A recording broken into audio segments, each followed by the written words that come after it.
Hello, hello, and welcome to Bla Bla Black Sheep, a weekly yarny podcast where I, Sarah Korth of SEK Handmade, answer your yarny questions. I am so glad that you are here. Today, I'm going to be wearing my Zoe shawl. Oh my gosh, I look like electric on fire. It's so bright. But I was actually going to I have a more neutral version of this shawl, and I was going to wear that. And then I remembered that I got these very cool earrings that I'll show you in just a second. And I was like, no, neutral doesn't go with those. They need a pachow. So this is the Zoe shawl I'm going to wear today. Perfect spring shawl. It's lightweight. It's got a nice open fabric, quick to make. I love it. So I'm just going to go with a nice loose around the neck sort of situation here because it's been warm here. This weekend, we're getting some rain today, so it's not quite as bad. But sheepers, this weekend we had like summer temperatures. No, thank you. I'm not ready for those yet. And the pools aren't even open, so what's the point? They're just nice and loose and open away from my neck a little bit. This would be a great place to put like a shawl cuff or a pin. But I don't have one of those with me right now, so we're not going to do that. The yarn in this shawl is from Cornbread and Honey, links to the pattern and the yarn all in the show notes below. So go check those out. What's bringing me joy? You guys, one of the things that I really love in the springtime, we have a lot of deer, as you've heard in a past episode. And they eat the pretty flowers, the tulips and stuff. So we don't have a lot of those. But one of the things that I love in the spring is we have a maple tree. And I don't know what kind of maple tree it is, but it starts off in the spring with this really gorgeous maroon and like chartreuse buds. And then when the leaves bud out, they're like this really deep maroon and they get, or like this really bright maroon, and then they get deeper and deeper and turn to green. So they don't stay that color, but that transition right in the spring, I love to watch. And they're right outside. One of them is right outside my window upstairs. And in the morning, I just like open the windows and go, it's so pretty. So I love that so much. Also really enjoying seeing things starting to peak up and grow other than like the traditional spring things. So lots of fun. I need to take more walks around my neighborhood. Small businesses. I have my coffee mug here from Deer Creek. Yep, Deer Creek Ceramics. That is gorgeous. I love the little birdie here. He's a great little thumb hold. The issue is if I wear glasses, he bumps my glasses. So he has to be used on an on glasses day, but that's fine. Okay, and then I'm so excited. Are you ready? I found on my personal Instagram account a lady who makes earrings. Her name is Mish Made, and she makes really gorgeous earrings. She's become incredibly I mean, she was incredibly popular from when I first found her. And so her earrings would just sell out. And I mean, awesome for her, not awesome for me. So when another earring designer that I follow, I just happened to open one of her emails. I don't always open her emails. But I just happened to, and she was like, pre-sale. And they were not the same, like she hasn't copied Mish Made, but they were of a similar feel. And she was doing a pre-order, so like you knew you could get them. I was like, yes, please. The other thing is Mish Made has some really cool, kind of unusual color palettes, but they aren't always my color palette. These ones, 100% spot on. My color palette. Are you ready for this? Okay. So these are by Hillside Studios. They're made out of polymer clay. What? How gorgeous is that? She's got this little like stud on it, and I'm in debate on how much I like the stud. I usually prefer a hoop, but she's got these like disc backs on it, which really helps. They aren't heavy per se, but they would have a tendency to lean forward. So those disc backs, I think, really help keep it hugged to your ear. But oh man, do I love them. I love them so much. I sent a picture to my sister when I first got them, and she was like, I'm so jealous. And I was like, you should be. They're amazing. She still has one style up on her website for sale, and I'm really tempted to just get a pair and save them for my sister for Christmas because she just had her birthday. So, I mean, who doesn't love getting Christmas shopping done in May? I love it. Check it off the list. One less thing for me to do in November. Oi, oi, oi. So those are my small businesses. Announcements, friends. I have been plugging away at some projects. I finished my Ventanitas top. I took pictures last week. I did not get a chance. I was cutting it close. I did not get a chance to take a full finished picture, and now it's at my local yarn shop because I'm teaching a class on it. So I will definitely get some pictures and share when I have it back, like styled how I really want to style it. I'm so excited by it. I'll put a link to Knitted Wit, the yarn dyer, and the Ventanitas top in the show notes. I will warn you that teal, that gorgeous teal, she doesn't make anymore. So, but she's got lots and lots of great colors, the Knitted Wit. So, so check that out. And I really enjoyed. I've used her yarn for a couple projects now, and I really enjoy it. It holds up really well. So maybe we'll do a yarn review. Let me know in the comments if you would like me to do yarn reviews. I was thinking that it might be fun. It might be helpful for me to do a yarn review of some of the hand-dyed yarns that I've used because hand-dyed yarns are expensive and it's nice to know what you're getting. So let me know if you think that would be helpful. I've been percolating on that one. I have done zero progress on my other two tops. I have though finished in the last week. Two shawls. One of them is up in my sink blocking. This is the cleanest my sink has ever been. I keep cleaning it to block stuff. So it's like I clean it every week and then I clean it. I've been cleaning it like once to twice a week to block shawls. I have a really fun summer project that I'm super excited to share with you, but not until the end of the month, which I know is coming up. So so that's exciting. But I have not finished. I haven't even done any work on my other two tops that I showed you. We are traveling this weekend for Memorial Day. So maybe I'll be able to get some time on those in the car. That would be good. I got super excited. I'm doing another collaboration with Blue Sky. I got started on that shawl. It's, I'm so excited for it. It's going to be amazing. But I decided I was going to release it in July, and I was like, no, it's going to be too warm for that. It's going to be a super cozy make. So I'm going to push that back, and then I got an idea for something else. You guys. I'm so excited. Speaking of June, WIP Wrap Up is coming up in June. You can join the Facebook group to be a part of that, or you can join the Discord group. Guys, I have decided Instagram is doing me wrong. It's just, it'll pop up a notification that somebody's messaged me, and then I'll go into my app, and that message isn't there. So I know I'm missing things, and I don't want to be missing things in hosting these kinds of groups. So if you're a Facebook person, go join my Facebook group. We'll WIP Wrap Up there. If you are an Instagram person, you like having the chat, we're going to do that on Discord, which is almost the same as Instagram, only it's just the chat portion.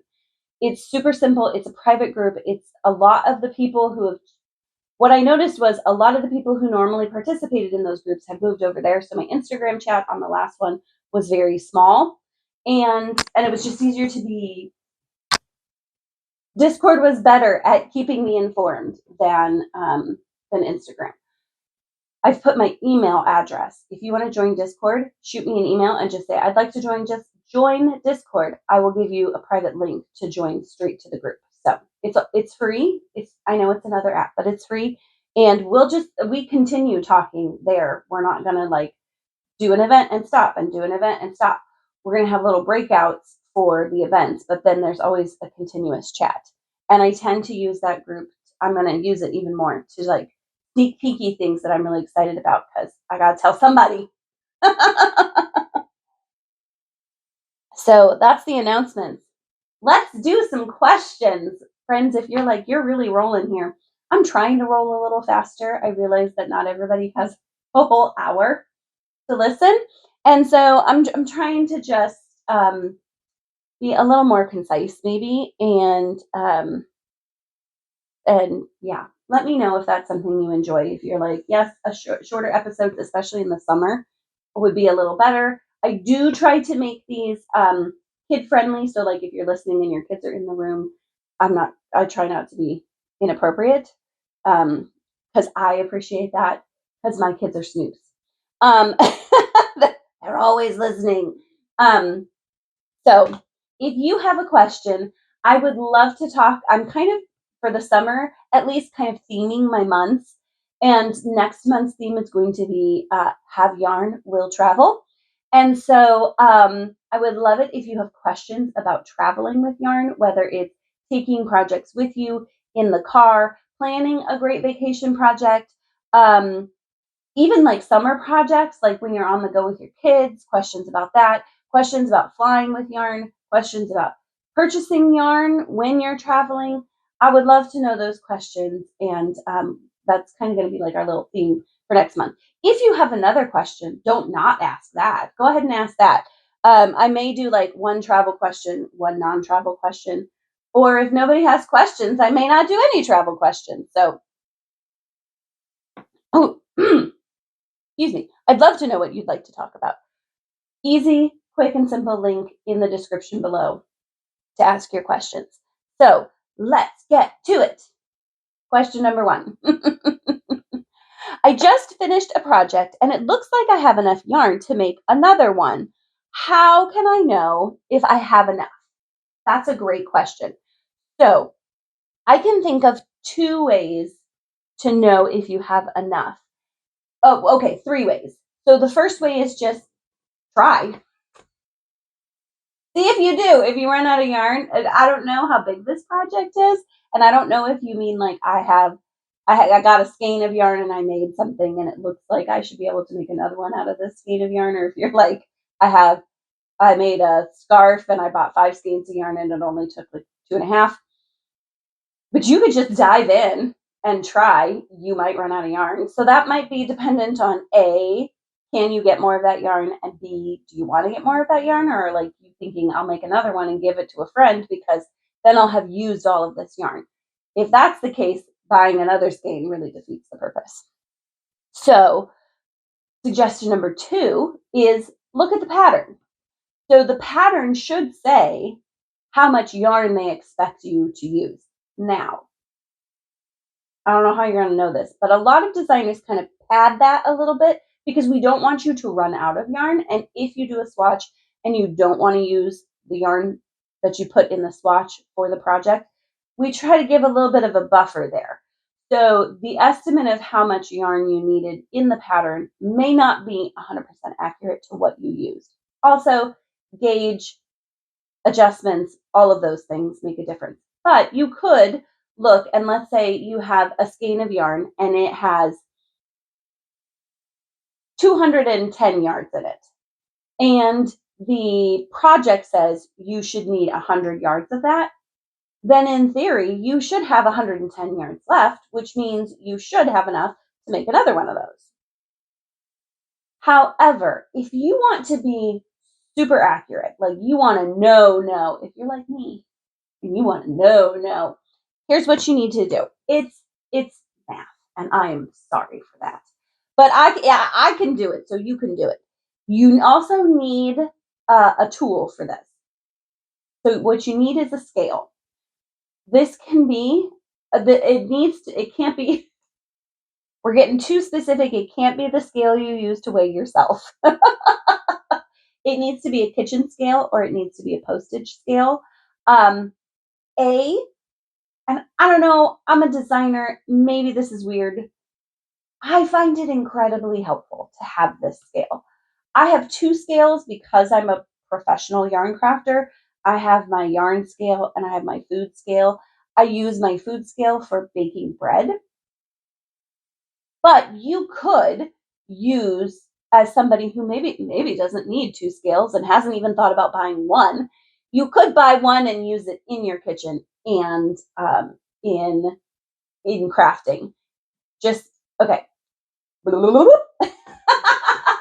um, if you're going to use it for both, my recommendation would be to put like maybe a bowl on it, zero it out, just to make sure your yarn is A, staying contained on your scale, and B, not getting dirty from any of the other stuff. Not that I'm saying you're dirty. I'm just saying. And I don't know, do you want your yarn touching things that might touch food? I don't know. I would kind of keep them a little separate. Kitchen scales and postage scales are pretty inexpensive. Like, definitely you can get a good one for under $20. I'll link a couple in the description below. So I think, oh, there's a cardinal right up there. Hey, Mr. Cardinal. I think that that's a tool to have that maybe you haven't thought of in the past, but can help you with like scrappy projects and seeing how much yarn you have versus how much you need. I in my Ventanitas class that I taught, I encouraged them to weigh their skeins ahead of time because not all skeins are a full skein. They vary just a little bit. So if you're cutting it close, you want to know what you really have. So you need a scale. You may want a plate or a bowl or something to set on the scale to put your yarn on top of to either contain the yarn or keep it clean. So take your scale, take whatever you're going to put on top of the scale, if you're going to put something on top of the scale. Turn your scale on, zero it out so that you're not weighing whatever you're putting on top as well. You don't need the weight of that. So zero it out with your container on top of it. Then stick your yarn inside and figure out how many grams of yarn you have left. And then we're going to do some math. And I'm going to put the mathies up over here so that you can see it. And then, yeah, I'll put it in the description below so that you can like write it down. You don't have to like try to pause and rewind and whatnot. So I'll put it in the show notes below too. So what you need is we're going to do an equation. And on one side of the equation, you're going to have the information from your yarn label. So I put from my yarn label, weight in grams on top. We're going to call that A. Yards on the bottom, we're going to call that B. So that's from your yarn label. Now, what you're going to do is you're going to take the weight of the yarn you have left. The reason we're doing the yarn we have left is because the question was, do I have enough yarn left to make another one? If your question was, how many yards did I use in my project, then you weigh your project. So on the other side of the equation, you're going to put the information from the yarn you have left. With your scale, you figured out how many grams are in the yarn you have left. So you are going to put that on the top of the other side of our equation that we're going to call C. So known yards in grams of what's left in C. And then our question is, how many yards do we have left? So that's our question mark, and we're going to call that D. So what you're going to do is you're going to cross multiply. Yay, math! You're going to take C times B. So your known grams times the number of yards from the yarn label. You're going to get an answer. It's probably going to be a lot. It's usually a big number. Then you're going to divide that answer by A, the number of grams that come from the yarn label. That then is going to tell you how many yards you have left. All right. This is an equation that if I were you, though I'm not you, but if I were, I would keep this equation close by. I use this as a designer, like definitely weekly. But I get that as a casual crafter, you might not. So what I would do is I would stick it in a sticky note and put it in like wherever I keep my notes. Oh, hey, buddy. Um, for my knitting stuff, crochet stuff. So, that's my suggestion. So that's how you figure it out for sure, for sure.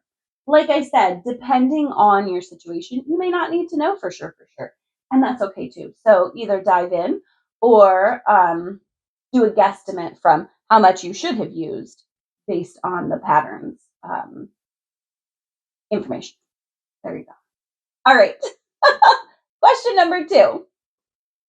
All right. This was a really good one and one that I could really relate to. So I'm struggling with severe shoulder pain. The only cause I can surmise is too much crochet. What? Too much crochet? Yeah, I know what that's like. After going to PT, yay, good job going to the doctor and getting looked at. I've learned that I should elevate my arms when crocheting. Do you have a recommendation for what type of pillow is best for this purpose? Evidently, both elbows and arms should be propped at the same time. From reading reviews on Google, it appears the Valari crochet support pillow is the one that is recommended, but it's extremely expensive for me. Any other thoughts? Thank you. Okay, so this was great because, as you know, Weston's right here. As you know, I have had, mine is not, I have had some shoulder pain, but mine is mostly neck pain. I hold a lot of my tension right here and hand pain. And so, yes, I was also told by my PT when I went for physical therapy. Well, I saw an OT, but that's beside the point. Um, that that I'm holding my stuff up too high, and I should be holding it. Oh, careful! Don't run into the camera. I thought he was going to go that way, right into the camera. Um, I was told your elbows like to be less than more than 90 degrees. So when you hold your project up like this, that's hard on your hands.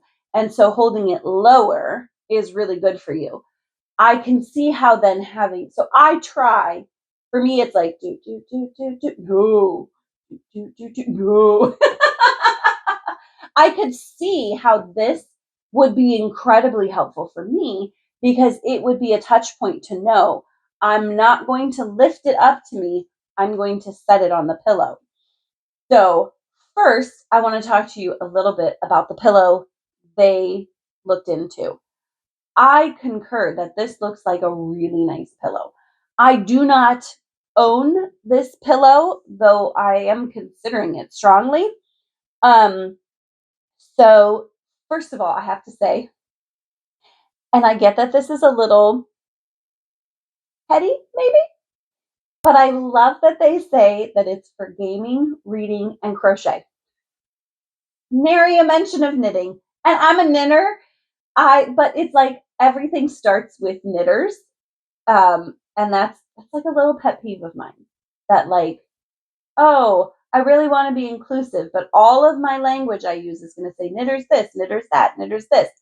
Dude, that's not inclusive. Oh gosh. I heard my neighbor boy. Quick story. I was out in the garden pulling up. I'm trying to destroy this little area so I can plant wildflowers. And I hear the neighbor boy say, "Bra, mom." And I'm like, I'm so glad it's not me. My kids, bra, bra, bra. Oh, if you have teens or slightly younger than teens, you know what I'm talking about. And so I've started saying to my boys, yeah, girlfriend. Because they don't like being called that. Like I don't like being called bra. Okay, so that was beside the point.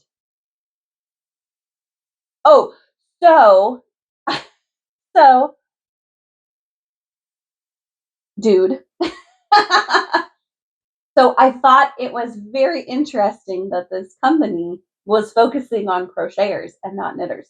I could go into a whole rant about why I think that is and why, but I just thought it was fun to see on their website. They're like, for crocheters, nary a mention of knitting. It does look like a real nice pillow. You can get it on Amazon. You can get it through their website. You can get it on Amazon. It is more expensive on Amazon. I will link in both places to that pillow if you want to look at it and decide if it's not too expensive for you. As I looked at, I know this is becoming a bigger market. My husband does gaming, and I've definitely seen more come out, like gaming pillows, because gamers have the same issue. They hold their consoles up by their face and they're having pain too. And so same thing. This allows them to move their hands away and rest instead of holding.